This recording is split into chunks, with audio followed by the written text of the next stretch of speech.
यह Bible in one year का हिंदी प्रकरण है। 87वां दिन, जाल, परीक्षाएं और प्रलोभन। अजय गोहिल एक हिंदू परिवार में बड़े हुए और उत्तरी लंदन में एक न्यूज एजेंट में पारिवारिक व्यवसाय में काम करते थे। 21 वर्ष की आयु में उन्हें एरिथ्रोडर्मिक सोराइसिस नामक एक त्वचा रोग हो गया। उनका वजन 11.5 स्टोन 73 किलो से घटकर 7.5 स्टोन 47.6 किलो हो गया। यह रोग उनके सिर से लेकर पैरों तक फैल चुका था। उनके सारे मित्रों ने उन्हें छोड़ दिया था। उनकी पत्नी और बेटा उन्हें छोड़कर चले गए थे। वह मरना चाहते थे। जैसे ही अजय मरने की अवस्था में अस्पताल में लेटे हुए थे, उन्होंने परमेश्वर को पुकारा। उन्होंने अपने लॉकर में देखा और उन्हें एक बाइबल मिली। उन्होंने भजन संहिता 38 खोला। आज के लिए भजन, हर वचन उनके लिए महत्वपूर्ण था। उन्होंने प्रार्थना की कि परमेश्वर उन्हें चंगा करें। वह गहरी नींद में सो गए।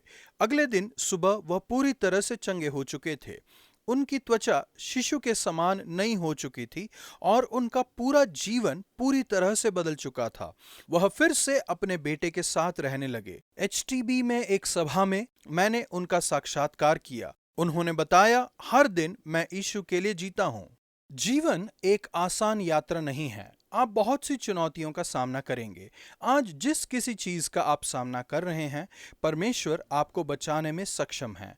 आज के लेखांश में हम जालों, परीक्षाओं और प्रलोभनों के उदाहरण को देखते हैं और कैसे उनसे निपटना है, यह भी हम देखेंगे।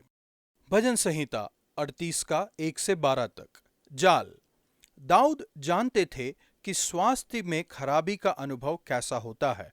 मेरे पीठ में तीक्ष्ण दर्द है, मेरे शरीर में कोई स्वास्थ्य नहीं है। यद्यपि कुछ वचन हैं जो अजय की परिस्थिति से मेल खाते थे। जैसे ही उन्होंने अस्पताल के बिस्तर पर लेटे हुए इस भजन को पढ़ा, दाऊद को यह भी पता था कि असफल होने का क्या अर्थ है। परमेश्वर ने उन्हें उनके पाप का एहसास दिलाया। मेरे पाप के कारण मैं तेरे हाथ के नीचे दबा हूँ। मेरे बुरे कामों में मेरा सिर डूब गया और वे भारी बोझ के समान मेरे सहने से बाहर हो गए हैं। मेरी मूढ़ता के कारण मेरी आंखों की ज्योति भी बुझ जाती है। इन सब के बावजूद दाऊद को विरोध का सामना करना था। वह उन लोगों से घिरा हुआ था जो उसे नीचे गिराना चाहते थे। उसने लिखा, मेरे प्राण के ग्राहक मेरे लिए जाल बिछाते हैं और मेरी हानि का यत्न करने वाले दुष्टता की बातें बोलते हैं और दिन भर छल की युक्ति सोचते हैं। फिर भी इन जालों और स्वयं की असफलताओं और कठिनाइयों के बीच में दाऊद ने परमेश्वर को पुकारा। वह जानते थे कि परमेश्वर उसे क्षमा कर सकते हैं, उसे बचा सकते हैं और उसे चंगा कर सकते हैं। आप चाहे जिस किसी असफलताओं या कठिनाइयों का सामना कर रहे हैं, आप भी उन चीजों को प्रार्थना में परमेश्वर के सामने ला सकते हैं। परमेश्वर, मैं आपको पुकारता हूँ। मेरे पाप क्षमा कीजिए, मेरे शरीर को चंगा कीजिए और मेरे लिए बिछाए गए जालों से मुझे बचाइए। नया नियम, लूका 7 का 11 से 35 तक। परीक्षाएं। जिस किसी व्यक्ति से आप मिलते हैं और हर स्थिति जिसका आप सामना करते हैं, वह असल में एक परीक्षा है। अपने आसपास के लोगों की ज़रूरतों के लिए और जिस स्थिति में आप अपने आप को पाते हैं, उनमें आपका उत्तर क्या होगा। नंबर 1, दूसरों की ज़रूरतें। मैंने एक जवान व्यक्ति को दफनाने की विधि की थी जो 30 वर्ष की आयु में कैंसर से मर चुका था। मैंने देखा कि उसकी माँ 30 साल हमारी एक मित्र उसके इकलौते पुत्र के ताबूत के पास खड़ी थी। मैं समझता हूँ कि कैसे जब यीशु ने आज के लेखांश में महिला को उसी स्थिति में देखा, तब उनका हृदय उसके लिए करुणा से भर गया। यीशु के पास सामर्थ और अधिकार था उसके पुत्र को मरे हुओं में से जीवित करने का, लेकिन फिर भी विश्वास में बाहर आकर इसे करने के लिए उन्हें साहस की आवश्यकता थी। हम सभी को अपने विश्वास की सीमा में काम करने की आवश्यकता है। इस प्रकार की स्थिति में उत्तर देना बहुत बड़ी परीक्षा हो सकती है। इसे गलत रीति से करने का अर्थ होगा पास्टर के रूप में विपदा। निश्चित ही मैं वह करने की सलाह नहीं दूंगा जो यीशु ने किया था, जब तक कि आपके पास उनका अधिकार, सामर्थ, विश्वास और परमेश्वर से एक निर्देश नहीं है।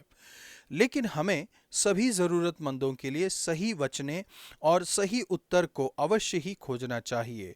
जो कुछ हम करते हैं उसे अवश्य ही करुणा के द्वारा उत्साहित होना चाहिए। यीशु कहते हैं, वापस जाओ और जो तुमने देखा और सुना है यूहन्ना को बताओ।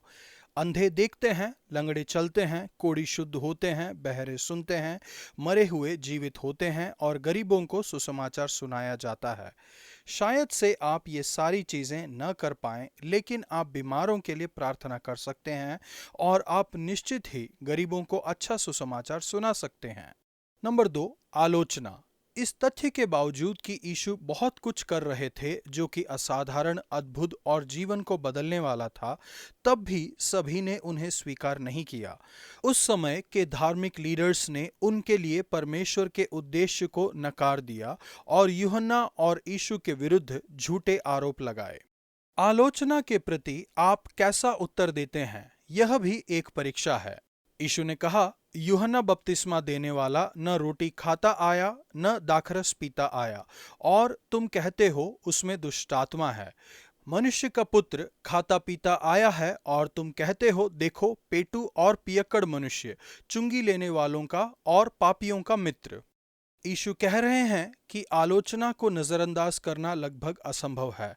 जैसा कि एरिस्टोटल ने कहा, आलोचना को नजरअंदाज करने का एकमात्र तरीका है कुछ नहीं करना, कुछ न कहना और ना ही कुछ होना। आप चाहे जो भी करें, कुछ लोगों को गलती दिखाई देगी, लेकिन यीशु आलोचना के द्वारा निराश नहीं हुए। वह कहते हैं, पर ज्ञान अपनी सब संतानों द्वारा सच्चा ठहराया गया है।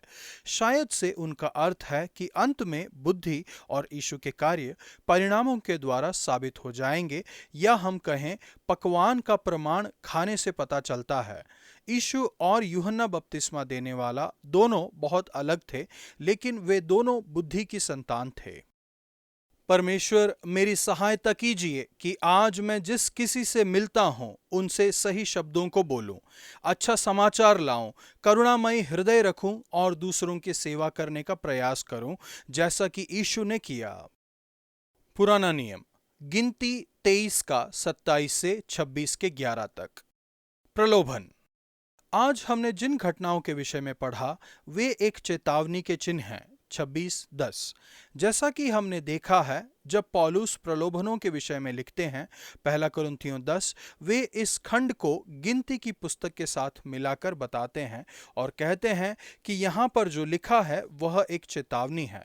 ये सभी चेतावनियों के चिन्ह हैं। खतरा हमारे इतिहास की किताबों में लिखा गया है ताकि हम उनकी गलतियों को न दोहराएं।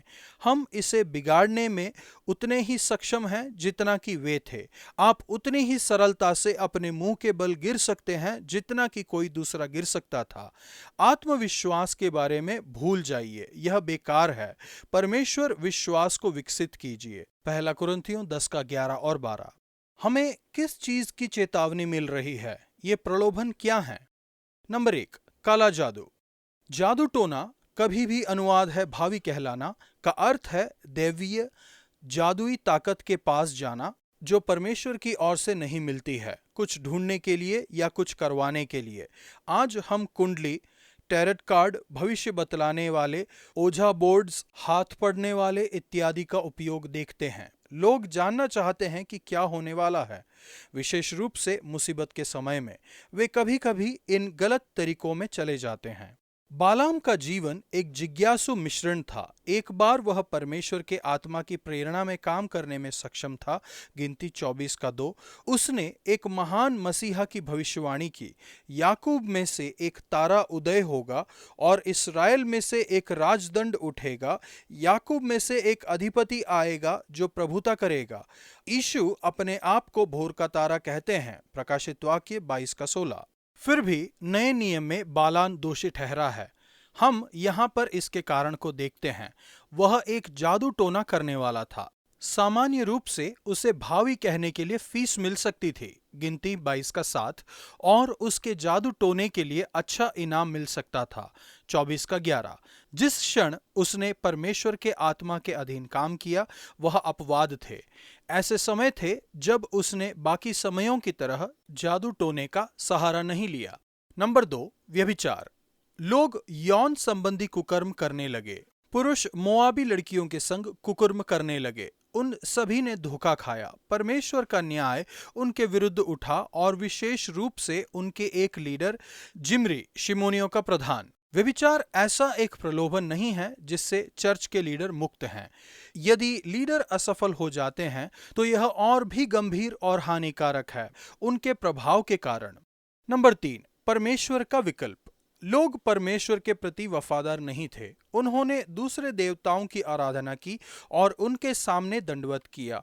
वे बालपोर की आराधना में उनके साथ जुड़ गए। ये मूर्तियां अन्य देवताओं से ज्यादा विशाल है। मूर्ति परमेश्वर का विकल्प है। वे निर्माण की गई वस्तुएं हैं जिन्हें हम अपने जीवन में नंबर 1 स्थान देकर सेवा कर रहे हैं, सृजनहार की सेवा करने के बजाय। रोमियो 1 का 25। प्रेरित पौलुस हमें इसी प्रलोभन में पड़ने के खतरे के विषय में चेतावनी दे रहे हैं, लेकिन अंत में ये उत्साहित करने वाले वचन देते हैं। तुम किसी ऐसी परीक्षा में नहीं पड़े जो मनुष्य के सहन से बाहर है। परमेश्वर सच्चा है और वह तुम्हें सामर्थ्य से बाहर परीक्षा में न पड़ने देगा, वरन परीक्षा के साथ निकास भी करेगा कि तुम सह सको। पहला कुरिन्थियों 10 का 13।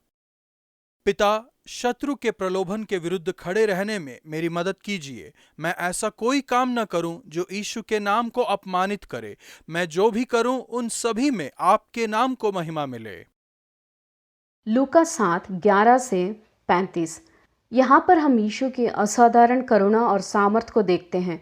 यहाँ माँ, जिसका बेटा अभी अभी मरा था, वह एक विधवा औरत भी थी। उसने पहले ही अपने पति को खो देने पर गहरे दुख का अनुभव किया था। वह अभाव में भी रही होगी क्योंकि उसे और उसके परिवार को देने वाला कोई नहीं था, कोई कुशल अवस्था नहीं थी। कितना महान आनंद का समय होगा जब उसका बेटा मरे हुओं में से जीवित किया गया और यीशु ने उसे वापस अपनी माँ को दे दिया। आज का वचन, उसे देखकर प्रभु को तरस आया और उससे कहा, मत रो। लूका 7 का 13।